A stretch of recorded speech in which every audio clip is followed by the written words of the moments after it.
buhay natin para kung may kagat ka ng labi, may singaw ka ba? Wala. Sa kanya. Bakit ka na maaway, buhay na natin yan. Diyan talagang tutulog yan. Ayan nga tutulog sa bahay natin yan. Higayin sana. Teka nga muna, ba't ka ba concerned dyan sa buhay natin? Ano bang meron dyan? Ay, Wala lang, naawa lang ko sa kanya. Tignan mo kasi Kaya yun. kung makatingin ka parang, may pagkatabatok ng labi. Ano ba yun? Wala yun. Pana, baka mamaya kung ano nang ginawa yan. Talagang parang concern ka pa dyan. Wala yun. Ano ka ba? Ay, umayos Naawa ka. talaga Umayos ka. ako. Baka mamaya kung gano'n dyan. Pamitalig ako ng katulin dyan, tsaka kumot. Latagan mo. Kawawa naman. Oo, bibigyan ko mamaya. Sigurado ko, may pagkatabatok pa ng labi dyan, ha?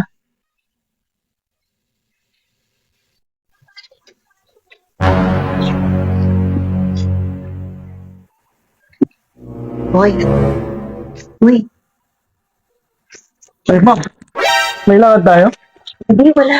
Wala na yung asawa ko. Ay, hindi po pwede, ma'am. Ayoko na maulit yun. Ma'am, nabigla rin ako ng araw na yun eh. Isa kasi sir eh, yung ano maulit yun. Bakit? May mabait na dito ka pinatutulog. Hindi, okay na yun. Okay na po.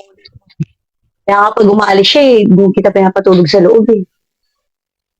Ayoko na, ma'am, na gusto ko nang matahimik yung buhay yun. Ano ka ba? Okay lang yan. Tsaka wala naman siya eh. Hindi mo ba maulit yun? Hindi mo ba na-miss? Eh, kasi natatakot na ako, baka malaman na ni sir yun. Hindi naman nalaman yun. Tatanga-tanga yun eh.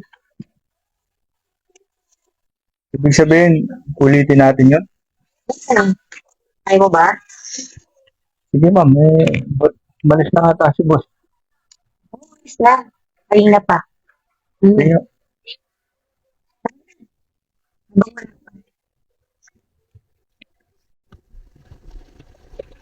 Bago ka, hindi na babalikan, ha? Oo nga.